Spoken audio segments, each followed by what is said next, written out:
Yeah. Fabulous, fabulous.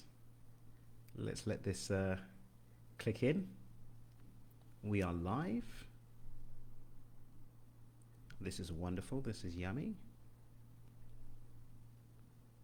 We are good.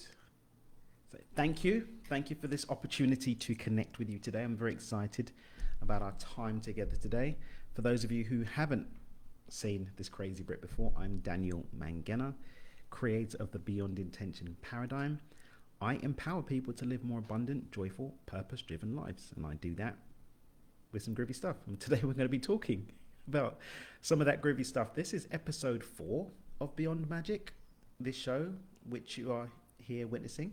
Beyond Magic, we're really talking about taking spirituality, consciousness, positivity, positive mental attitude, all that yumminess, and pulling it out of the useless space of just the ethers and into practical results. All right, so that's what we do. I'm very honored to be able to do that for you guys and looking forward to sharing with you today. Hey, Carrie. Hey, Kirsten. Hey, Jeanette. Why don't you let me know who you are and where you're from? I love to dialogue. I come back and check these after the fact as well. So if you're watching this on a replay or because somebody shared it, go ahead and share it. Then I will definitely make sure that I catch up with you guys. Stay to the end. As always, I'll be giving you a gift of some sort. No idea what that's going to be yet. We'll see where the day takes us. Hey, Katrina. How you doing? We'll see where the day takes us. I'm coming to you from sunny Cabo, Mexico. Where are you in the world? This is also something I would like to know. Ordinarily, Team Aussie are up in the place. Hey, Debbie. So we'll see who's with us today. And without further ado, shall we get into it? Yeah. We're going to be talking about the mind today. We've spoken about a few things. Last week, we looked at demystifying the mystical. Today, we're going to look at the power of the mind and how we can actually gather support from our mind to get to where we want to get to with our life. I'm going to talk about that for a little bit. We'll do a visualization and then we'll take some questions. Hey, Kerry. Hey, Jackie. Sydney. Oh, nice. So what I'd like to know, first off, is how many people feel that they have a good relationship with their mind? Let me know in the comments. Who believes that they have a good relationship with their mind? Hey, Katie from New Zealand. Kerry's coming in from Brisbane. I've been to Brisbane. Very beautiful place. I had food by the river. Yeah, I did. Real story. Who believes that they have a healthy relationship with their mind, or who believes they don't? Who believes they don't have a healthy relationship with their mind? The reason why that's so important is because when we are using spirituality, when we're using consciousness, when we're using these tools to create, we are limited at the end of the day only by our mind. Hey, Debbie. Hey, Ruthie. Hey, Debbie. Double Debbie. Hey, Kerry. Let me put this into another thing. Every thought that we have makes its way into our physical reality, apart from the ones our mind says is not possible. So, does it matter how much meditating you're doing about something? Does it really matter how many magic spells you've done about it? Does it really matter how many times you wrote it out?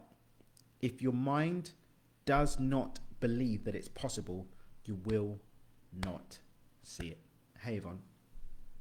Yes, in my mind, but not with my ego. We'll take a look at that, Katie.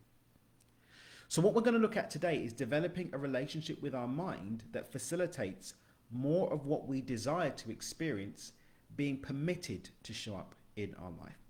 Because most of the time, when you're blaming this person, this scenario and that situation, what's actually blocking you from experiencing what you want is you. And that's a bitter pill to swallow most of the time. or it's the most annoying cliche of all time. But at the end of the day, it's an irrefutable fact, and I'm going to tell you why. Okay? There's a part of the brain called the reticular activating system that filters what we're consciously aware of.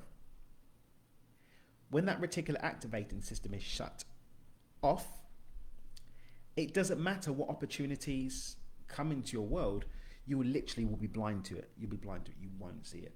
That's not going to mind. Sad times. Another thing, going to the simple maths, and you've heard me speak about this before. If you look at every single one of your life experiences, there is something that's constant with all of them. And that one thing is you. 20 relationships in your life. Let's talk about relationships. 20 relationships. 5 friends, 10 cousins, 3 siblings, 2 parents, 20 people. You can go and change every single one of those relationships. Or you can change 2. Change you. Mathematically speaking, that's going to facilitate a change across the board. Common denominator, you. You may have spent every hour of your life with someone, but they're not there all the time. There's nobody that's there all of the time except for you. There's nothing in your life there all the time except for that which is you. So we've got the common denominator of ourselves, we've got the reticular activating system. Logically, the place to start with opening ourselves up to receiving more of what we desire here. But Daniel, I didn't decide that I didn't want to be abundant. I very much like to be abundant. How do I change that relationship? What do I do about it? Well, fun fact. The combination of ideas that we hold about what we are and aren't worthy of, what is and what is not possible to us, what we can and can't have, we didn't wake up with it this morning. Saturday morning for those of you from the other side of the world, or Friday morning for those on my side of the world. We didn't wake up this morning instantly with this combination of things. It came over a period of time. I happen to be blessed to have been able to spend, the past few years focused on empowering people to make the choice effectively in what those ideas, those lenses, those frames that we see things through, to being what we want.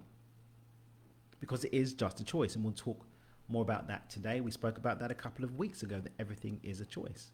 Please go back and see episode 2. And if you like it, share it with a friend. But what are we choosing, and where are we directing that power of choice? Simple, really. We're choosing the stories that we agree to. We're choosing the narratives that we're running on. We're choosing the lens that we're seeing through. And we do that one choice at a time. Again, we weren't born with those stories. With all of the racial tension that's been happening in the US, the racial thing's been brought up a lot. In case you hadn't noticed, I've got a bit of chocolate skin. Someone that doesn't look like me wasn't born inherently having a fear, distrust, dislike, or hate of someone that looks like me. That's trained as a result of environment, as a result of the stories that are imprinted and reinforced. Everything starts somewhere. So, when seeking to change the story, what we need to do is go to the same method that so effectively created a lens through which we're unable to see what we desire. We go back to source. Simply put, we change the inputs, because that's what gave us who we are now. The environment, the inputs, the things that we allowed, reinforced, or encouraged to be a part of our mental environment. Those things enforced over time became the stories that we became locked in, the programs that we run on. Changing the programs, going back to basics. And it starts with making the choice about what we input into our lives. Hey, Amy. So, what are you eating mentally? What are you watching? What are you listening to? What are you reading? What conversations are you having? What environment are you operating in? Those pieces and more are contributing to the inputs going into your mind. And those inputs, every single one of them, is enforcing or disrupting the stories and narratives that form the programs that are the lens through which we see our world, that is the mental environment that filters our intentions and therefore dictates that which we choose to intend and which ones actually become what we experience. Every single thing in our life now is there because mentally we have accepted that to be true. By changing that filter to include more of what we desire, then our spiritual practice, then our work of consciousness, then our meditation, then our intention setting, then our yoga practice, then our chanting, then our becomes something that can actually be part of our experience versus just being something that we've done. I've seen this time and time again, guys. I've worked with people who have been in consciousness and spirituality and mindfulness and all that good stuff for decades with no results or limited results. In just a little bit of time spent applying this formula that I'm taking you guys through over these weeks and months that we're going to be together creates change. Why? Because we're recognizing that we are a holistic being with many levels and aspects to us. And when we bring all of those aspects to bear and address each of those aspects of ourselves in a language that that aspect of ourselves understands, and do so deliberately and intentionally in order to experience something that we've consciously chosen, then we get the result that we want. I spoke about this, I think, the first week. He says, we're always getting what we want on some level. Now, we don't like to hear that because that means that on some level, we want the things that we say that we don't want. But again, coming back to this relationship with the mind, what we want consciously and what we want unconsciously are two very different things. But being able to decipher between the two, or even being able to have a level of communication with the mind to even know what's going on there in the first place, that requires a relationship to be built. I had this conversation with someone the other day. We're talking about their relationship to the universe. And I asked them, what have they done to contribute to the relationship? And they said, what do you mean? I said, well, if someone just came off the street and said, hey, Bob, can I have something? How much you got in your wallet? We consider ourselves to be being robbed. Or if someone just kind of walked up to you on the street, especially perhaps the young ladies, and tried to give you a snog, we'd cry blue murder. It's not really done. The relationship has to match, the contact has to match the engagement. How much time are you spending actually developing a relationship with your mind? What does that even look like? What does that even mean? What's this crazy brick talking about? I'm talking about recognizing that our mental aspect is a part of ourself that often has been just sort of left out in the cold. It's not been given any engagement. It's not been given any love whatsoever. It's just this thing that we're mad at for not giving us what we want, when the whole time it's been giving us what it's been told that we want. Because the unconscious mind doesn't have its own agenda. It just works on the agenda that it's been given. But most of the time, that agenda has been fed to it unconsciously. And then because we're unaware of how this thing works, and because we're not actually consciously developing a relationship with the unconscious mind, it continues to play out those patterns. It continues to act on those old instructions and to do so on a consistent basis. And then we turn around and get mad at it. We turn around and start saying, crapping on it. Versus treating it like what it is, a layer of consciousness. This is something that's going to make a bit more sense over the time that we spend together, guys, over the weeks and months. It's recognizing that each aspect of ourselves has a level of consciousness. And that level of consciousness and awareness, it's not independent, but it has an aspect of itself that, if dealt with as if it was independently, allows us to communicate it with it in a way that gets results. So speaking to our heart. As a heart, yes, as a part of us, but as a thing that's calling for love and calling for a healthy relationship. Parts of our body, mirror work, right? Our mind is the same way. Now, there's been a lot of work that's been done to create collective agreements around ways to speak to aspects of our mind. One that I've been doing a lot of work with recently, and my friend Laura Martin Taylor. If you don't know who Laura Martin Taylor is, go to my group, dreamingdan.com/Facebook, go to my Facebook group, check the Do It With Dan live. I do some of my podcast episodes live in the group. Check out some of Laura's work. She's absolutely amazing. Inner child. And that's that part of our story sometimes, part of the narrative that we're working on, pardon me, is that the mind hasn't developed. We haven't helped it to grow up. It's like a grown man that's lived, man boys? I'm speaking to the ladies now. Man boys, the ones, they still like to play with their friends and not really grown up yet. Our mind sometimes has that too. She's still a little girl. He's still a little boy and hasn't had the opportunity to grow up, hasn't been nourished and loved. And therefore, we're talking like an angry grown-up to a small undeveloped child. I'll say that again. We're talking as an angry grown-up to a small undeveloped child instead of meeting our mind where it's at, which requires self-acceptance, dropping shame, dropping guilt, and dropping self-judgment, by the way. And from that place, having a loving dialogue that expands that aspect of ourself, allows it to grow in a healthy way, and therefore allows us to dialogue with it and say, hey, I know for the last 20 years, last 30 years, last 40 years, 50 years, however long, I know for all that time you've been running this program that says that I'm going to self-sabotage myself going into a relationship because it's safer to be alone. But I want you to see, look, we've been having healthy engagements with people, healthy connection, and it's safe. We can change that program. You can put down your shield. You can put your sword down. There healing happens. And because that healing's happened, when we then set the intention about having a healthy relationship, we can go into engagements with people and actually create that experience versus pushing it away, self-sabotaging, procrastinating, or just making disempowering, crappy choices around who we go into a relationship with because it's happening at an unconscious level. Something I say is the mind does not lose. The mind never loses. Never. The mind is a perfect executing machine, always achieving what it's been set out to do. The challenge is that for many of us, we're not consciously involved in the process of setting the instruction. We're not consciously involved in actually setting the frameworks that are forming those programs that we're running on. We're not actually consciously involved in checking what those programs are and therefore making the choice about what stays and what goes. As a result, what happens? We run on the same pattern, we have the same life, we make the same choices, we have the same experience.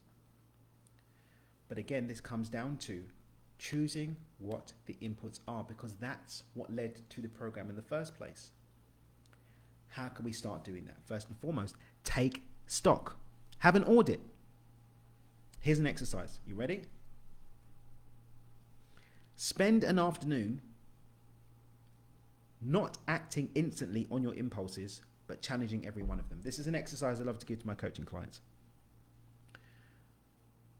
Spend an afternoon doing that and see what happens. And what you'll notice is that stepping into a conscious relationship with your thoughts in this way allows you to then start making a conscious choice on which ones you're going to act on. I was watching a podcast today with a guy that I'm probably going to have on my podcast. It's a cool cat. And in the podcast he had with someone else, he was saying that the guy was in a prison. And he just said the fact is that most of those people are only there because they had an impulse and acted on it. He asked all the men on the call, how many of you have ever had a murderous thought? And a lot of people have. They've had a murderous thought. But there's having a murderous thought and acting on a murderous thought. And the space between the thought and the acting is processed at the unconscious level. So when we're stepping in and engaging in that space and saying, oh, okay, this is what we're going to do now, we start to change the program. And as we change the program, we change the experiences. Why? Because all of our experiences are filtered and informed by the program. There's a feedback loop. The program is choosing the thoughts, going out, becoming the energy that comes in, and then filters what comes in. So it almost becomes like a little monopoly. No, a cartel, a thought cartel, choosing what we're going to have, choosing what we're not going to have, versus us coming in and saying, okay, I'm going to spend an afternoon just challenging and seeing what's going on. And from that space, from that awareness, starting to make the choice about what actually makes its way through. The really cool thing when you do that, you can start to see which thoughts are leading to what actions. I got this really funny thing. I don't know if my wife's watching this right now, but if she watches it later, we'll pretend I didn't say this. But every time I have an argument with my wife and I look back at it, I actually front ran that experience before. Seriously. If you look at all the disagreements that you have with people and actually play back what was happening in your mind, most of the time you actually saw it happening beforehand. Or if you just sit with some present awareness in the middle of a conversation with someone, you'll actually start to observe the choices of thought, the choices of your next words. And as you start to observe that, you'll start to get into a situation where you can see, oh, hang on a minute. That is going to lead to that outcome. That's actually been pulled by that desire over there. And that's being pulled by that desire over there. And as you bring that level of awareness to how you show up, now you can start moving consciously in the direction of what you want versus being pulled unconsciously towards something that doesn't serve you. But again, it comes down to the inputs, the ones we're accepting, allowing, and encouraging. Are they leading me to what I want? We spoke about this a couple of weeks ago about our emotional state. Does this emotional state that I'm in right now tie to outcomes that I want? Am I planting seeds right now that lead to the outcome that I want to experience? Because if not, I make the choice then to choose what will. Now, if you haven't watched any of the other episodes, please, I recommend that you go back and watch them because we covered some ground, but I'm going to go over some pieces now. So for those of you who were on earlier shows, please forgive me. But it really is important that we go over this. Unless you are making a conscious choice about where you're going, it doesn't really matter what dialogue you've got with your mind, because you're not going to be giving your mind instructions that match the destination that you want to move to. I have to know where I'm going in order to get there. I have to know where I'm going in order to get there. I have to have a clear intention, a clear outcome. Then I can choose my emotional state to match it. Then I can check my inputs and ask, are they leading to supporting that creation or the same old? Am I going to be supporting the same old story, or am I going to be supporting some goodness? So know where you're going, because that is the beginning of everything. Coming back to the mind. The relationship that we cultivate with our mind will always support us being able to manifest what we want, because what we want is limited by what we believe is possible. So by changing the narrative on what we believe is possible through the inputs, again, what we're feeding ourselves is always going to have a say in how we're showing up. Then we're going to have more of that. Let's look at some ways that we can change our inputs. First and foremost, what conversations are you having? Ask yourself this: are you still gossiping with people? Are you still whining and complaining to your friends? A whining and complaining filter is probably not going to bring you abundance and happiness, guys. Just saying. Are you talking down to yourself? How are you talking to yourself, guys? How are you talking to yourself? Are you sending yourself love? Or are you beating up on yourself? Are you wallowing in guilt, blame, and shame? Or are you giving yourself love and uplifting energy and telling yourself how amazing and magical you are? Because, newsflash, you are amazing and magical and wonderful and lovely. But if you're not saying it to yourself, it doesn't matter what everyone else is saying if you're not saying it to yourself. So if you want a happy life, start talking to yourself in a happy way. And stop having people, places, and things in your life that don't do the same. There, I said it. Your environment is made up of people, places, and things. If you're still in relationships with people, places, and things that don't support you having inputs that lead to happy outcomes, you are blocking yourself. You're impeding your own expansion. You're stepping on the toes of your own abundance and yumminess and magic. Start to love yourself enough to do that. Now, it's not ready this week. I'm going to make a note. Amy, can you remind me to do this next week? Amy's my right-hand goddess. Love Amy. I'm going to share with you guys a really cool tool around self-love. Some really cool self-love tools based on your love language. Anyone doesn't know about the 5 love languages? Get it, didn't ya? Great stuff, great stuff. But speaking to yourself lovingly is a powerful way to start promoting a loving environment internally. And a loving internal environment is going to lead to loving outcomes. Why? Because then the filter becomes more love directed versus it being icky and ugly and only letting through the junk. Again, every single thought that we have becomes real according to what we feel, what we think, and what we do. Another sexy hack. I don't know how sexy it's going to be. Depends if you're weird like me. If you're weird like me, you're going to find this sexy. The mind doesn't know the difference between something that you're thinking and something that you're imagining. Something you're seeing, sorry, and what you're imagining. Your mind just gets electrical impulses. Your eyes give an electrical signal to the brain that it then registers as being something real. When your eyes are closed, your brain doesn't know that your eyes are closed, really. It just knows there's no more impulses. So when your eyes are closed and you're running mental images, the same parts of the brain are firing and wiring, aka, even if your environment right now is not supporting, even if you've had inputs that have been disempowering, you can use the power of imagination to instill more uplifting, groovy, sexy, lovely, yummy, delicious expansiveness into the brain versus the icky gunk. So, here's the thing. Some of you are accidentally doing that with more of the gunk. So you've got gunk in your life, and then you're closing your eyes and imagining more gunk. And then you're watching movies that are filling you with gunk. You're listening to music that's giving you gunk, and you're reading books that are giving you gunk, and news that's giving you gunk.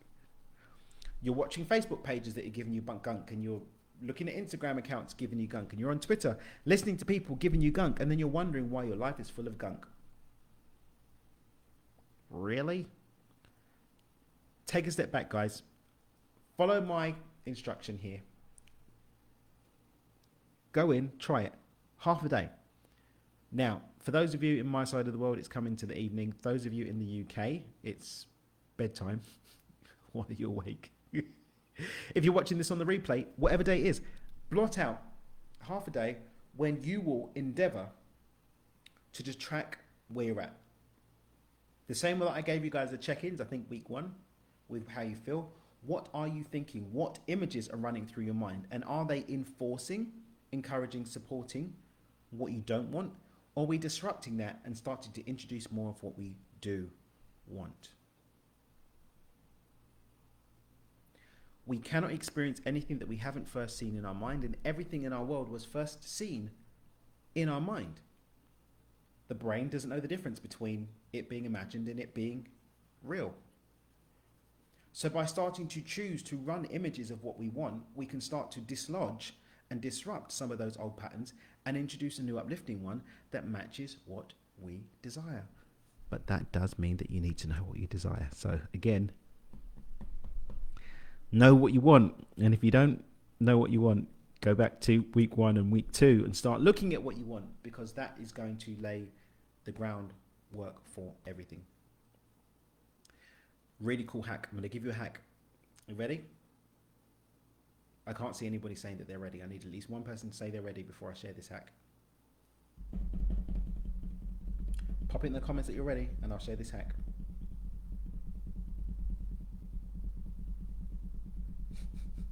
I'm being serious. I'm not going to share the hack unless I get at least one person saying ready or yes or give it to me in the chat. Then I'll give you the hack. Ready. Thank you, Debbie. Somebody's listening. Somebody wants it. Here's a really cool thing. One way that people sometimes trip themselves up, and I see this in my work all the time, is get caught up trying to work out what's wrong. But here's the thing. If you're neck deep trying to work out what's wrong, you are bathing yourself in the thought about what's wrong and reinforcing more alignment with what's wrong. Trying to understand it and break it down, and like you're just stuck in the muck. So come out of the muck. Thank you, Jeanette, Jody, and Mel. I really appreciate you saying that you're ready and yes. Pull yourself out of the muck and use this hack instead. Just be open to infinite possibility of things being uplifting and wonderful for you. Pow. Now, instead of having to go and dig up all of the stuff to see what's wrong with the program, I can just give myself a new program. That means that all of my choice can be choosing to resonate with things that are uplifting, choosing to resonate with things that are groovy, choosing to resonate with things that are taking me to my highest and greatest good. There's the hack. Focus on inputs that make you feel good about life. Focus on inputs that make your heart sing. Focus on inputs that lift you up. Focus on inputs that are happy. And then from that place, set this intention. I am manifesting only that which is my highest and greatest good. I'm manifesting only that which is my highest and greatest good. Why is that so important? Because from that place, we do a cheeky little backdoor trick. Thanks, Christy. We do a cheeky little backdoor trick because if I'm manifesting only that which is my highest and greatest good, that means that the only things that are going to show up are my highest and greatest good. So even if something looks crap, I can be grateful for it. Why? Because it's my highest and greatest good. I can look every horse in the mouth as a gift, even the ones that might lick my face. I can look all of them, say, hey, thank you. I'm grateful for that. I can look at something going wrong in my business. I can look at a relationship breaking down. I can look at the stock market crashing or being locked in my house for months at a time. I could look at it as a blessing because the gift I might not see just yet, but it's there for me because I'm manifesting only that which is my highest and greatest good. Therefore, even if what I'm experiencing is the residue, remnants, and echoes of a disempowering or crap thought or crap choice, in the moment that I say, I'm manifesting only that which is my highest and greatest good, I embody it, I step into it, and I own it, everything transmutes and changes. And we're going to talk about timelines and all that kind of stuff another day. But for today, I wanted to talk about this. This is where I wanted to get you guys to. Recognizing that, number one, our mind is filtering our experience. Number two, our unconscious mind never turns off but wasn't born with what it was. Number three, it can be reprogrammed. And number four, I don't have to go into the muck to reprogram it. I can just send it love. Treat your unconscious mind as if it was a small child needing love. The unconscious mind doesn't hear words, it hears images and imprints and feelings. And when I invite it into a loving dialogue, loving communication, and lovingly share with it the new instructions for me, only allowing good, groovy stuff, and start to follow through with that in my world, letting go of crap inputs, people, places, and things, I set a new landscape, I set a new relationship, and that's going to give me new experiences. What we're going to do now is we're going to do a short visualization around the idea of being open to the new, of being open to our highest and greatest good, of being ready to let go of stuff that doesn't serve us, and of being ready to step into having more expansive, yummy, juicy experiences. How's that? Sound all right? We're going to do that. I invite you, if you're operating a car or other machinery, not to take part. Please don't. If you're looking after small humans that might need your attention, come back and do it later. We are at 33 minutes. 33 minutes in, 34 minutes. So come back and do it later. Share it with a friend. Please do. It's free. My visualizations are meditation-y, but they're not meditations. I take you into a meditation-y type state so that we can affect the change that we want to affect. I'm going to be speaking to you at a soul level, at a mind level, at an energy level, with your permission, of course. Thank you. Follow my instructions. If you can't follow everything I'm saying, don't worry about it. We're speaking to the unconscious mind, which will get what I'm saying, and that's what's most important. I encourage you to get comfortable and cozy. You can lie down, you can cover your eyes with an eye mask, you can get groovy and funky any way you want. We're going to run about 10 to 15 minutes. Then when we come out, we're going to do some Q&A. So if you've got questions, pop them in the chat after. I'm definitely going to make sure I get through to all of them. Again, it will mean the world to me if you could share this video with anyone that you feel would be supported by having a different perspective on the use of their mind. If you got something from it, let me know. Would love to have you in my Facebook group as well. Again, it's I'll just pop it here. Actually,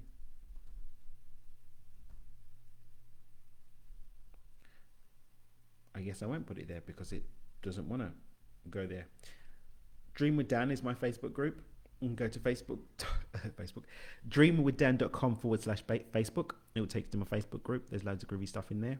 I've also got a Telegram channel that's got some really cool daily hacks on creating your reality that I'd love to have you on. Okay, that hopefully should be enough time to have you guys ready to do the visualization. If anybody needs a minute more, let me know. Otherwise, I am going to go ahead and firstly drop the link to my Telegram channel. Nextly, get my eye mask on so that I can drop in with you guys. And other than that, we're going to dive in. So without further ado-doodles, see you on the other side.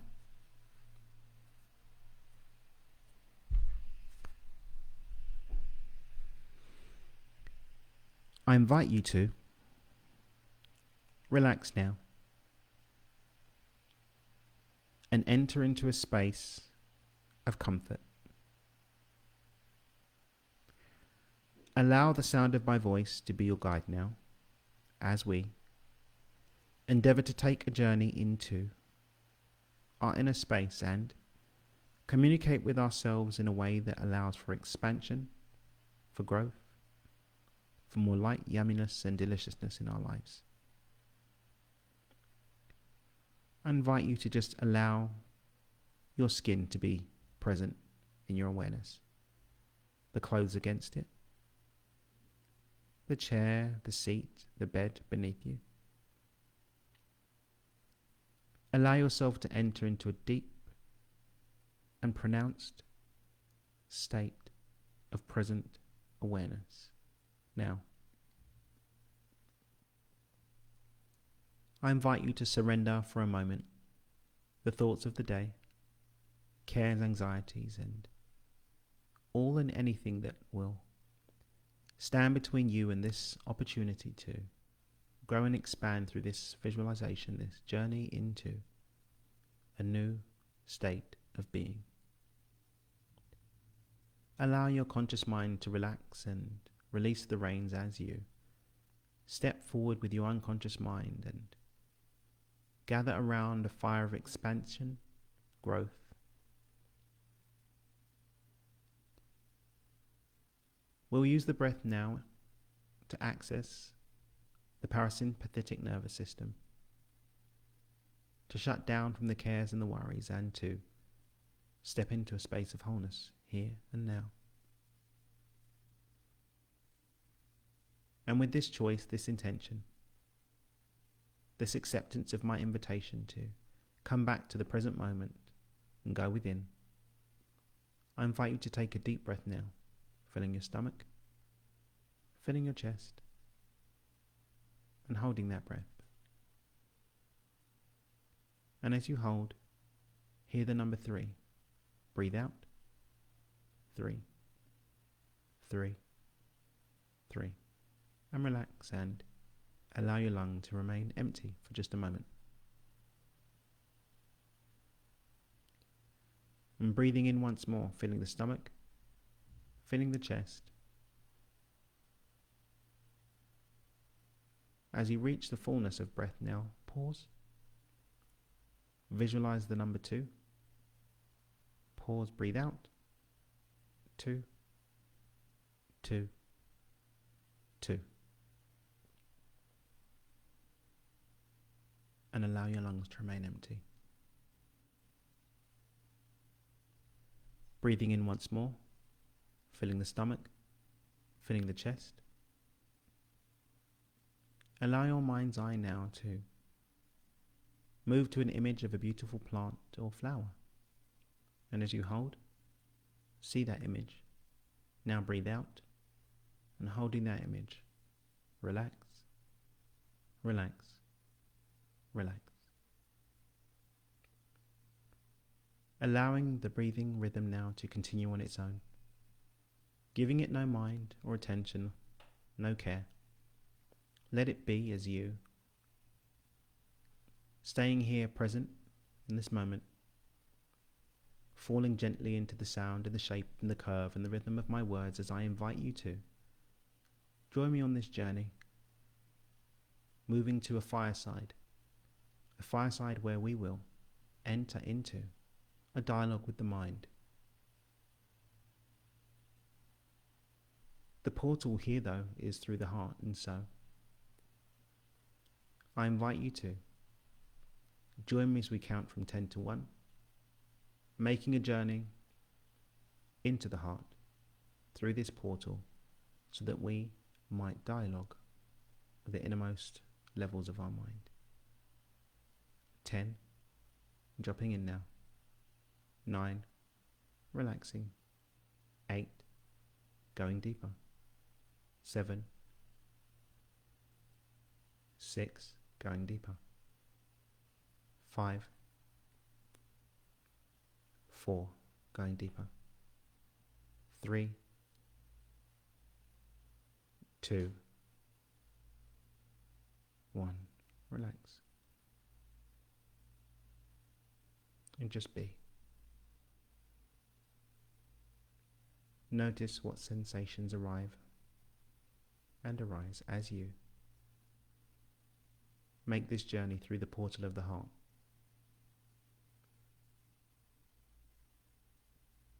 5, 4, 3, 2, 1, relax. Allow your mind's eye to drift to a quiet forest with a clearing. And in the middle of the clearing is a campfire. And seated around that campfire is a mental projection, an expression from your mind, of your mind, for you to communicate with your mind. See it now. As I count from 5 to 1, you'll make your way towards this campfire, relaxed, at peace, ready to communicate with the innermost level of yourself, personified in this projection of your mind so that you might communicate with your mind. 5, moving towards the campfire.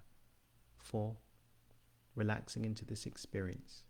3, deeper into the now. 2, at peace and full of love. 1, you are by the campfire now.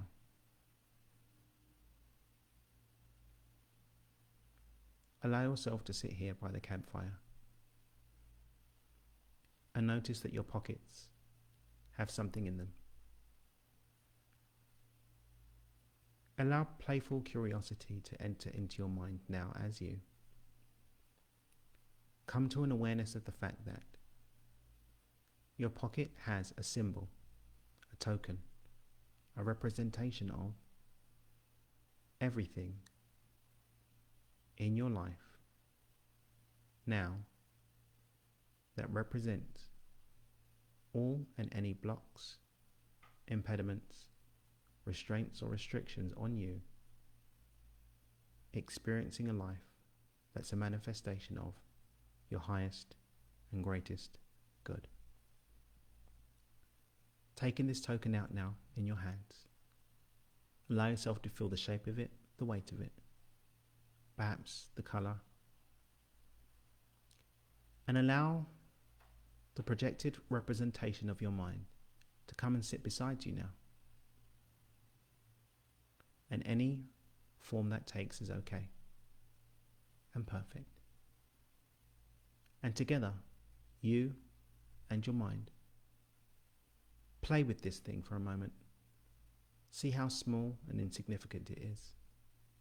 This very small thing that stands between you and the life that's a manifestation of your highest and greatest good now. looking into the eyes of your unconscious mind with love. Hug and embrace each other as you come together in this endeavor of throwing this token into the fire. On the count of 5, 4, 3, 2, 1, throw it into the fire now. Notice that this is no ordinary fire. This fire represents an eternal flame which decomposes, deconstructs, and disseminates anything to its simplest form of pure, neutralized energy. As I count from 10 to 1 now, continue to embrace your mind as you and your mind come together here in the portal through the heart to notice the change, the shift, the experience of letting go of this thing that stood between you and a life as a manifestation of your highest and greatest good. Now, 10, feeling it. 9, feeling it. 8, 7, 6, 5, 4, 3, 2, 1. Feel that freedom, that lightness. The pull to celebrate and dance. Be overjoyed at this experience of freedom now. Perhaps you and your mind want to play now. Curious of what life looks like now in this blank slate of infinite possibility.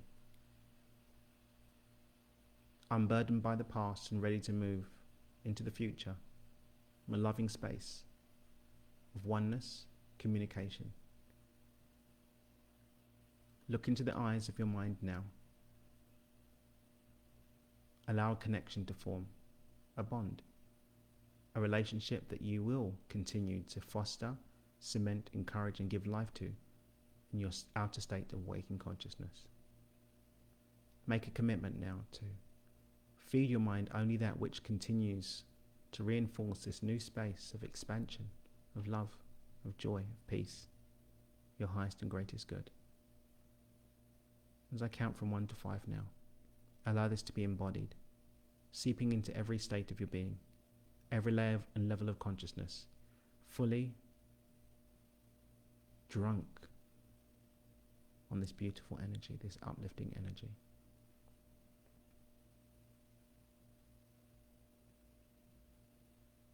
One, waking up slowly now. 2, knowing this is real.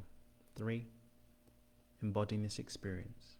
4, coming to an outer state of waking consciousness. 5, wide awake in perfect health, feeling better than before, ready to experience all the good that you have created.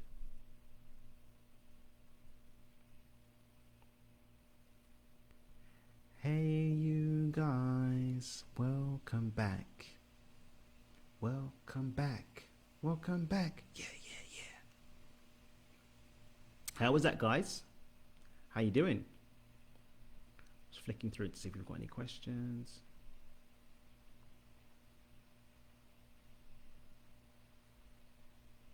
How was that for you? What did it feel like? Who wants to share what their token was? Would love to know.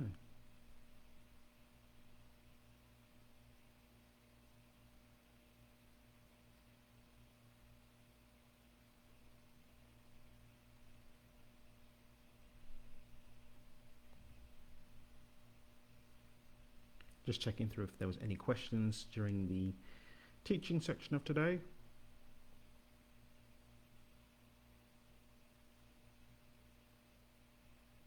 Oh, that's lovely, Dana. Diana? How do I say your name? Is it Diana? Thanks, Debbie. Brilliant. Oh, beautiful. Love it. That makes me happy. It makes me very happy. So, guys, we've got question time now for a few minutes. If there's any questions, yay. If there's any questions, again, I'm back same time every week, Next week, we're going to be talking about something else.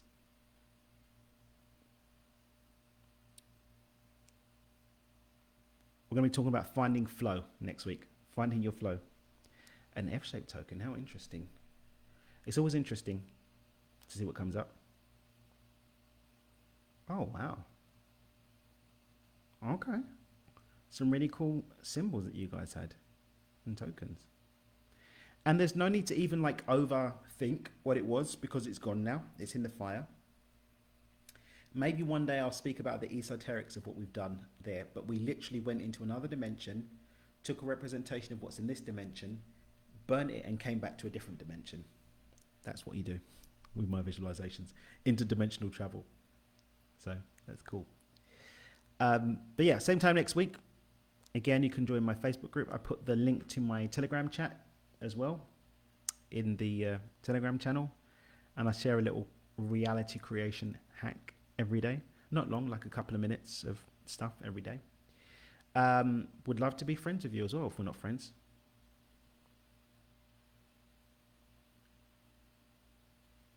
What if you hate motorbikes because your daughter rides one and just at the end of the meditation, a loud bike rides past my home?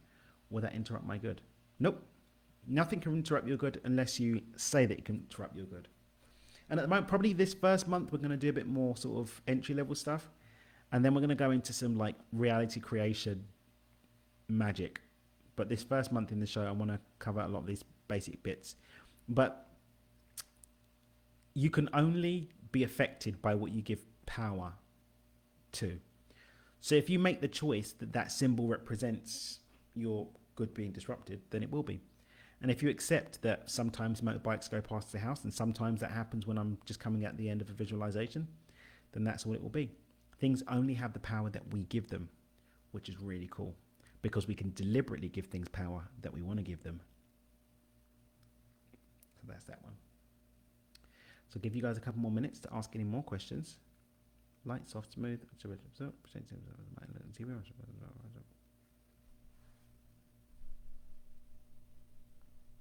Ah, yeah. Sometimes it's a really cool one, and I hope I'm not butchering your name, Dana.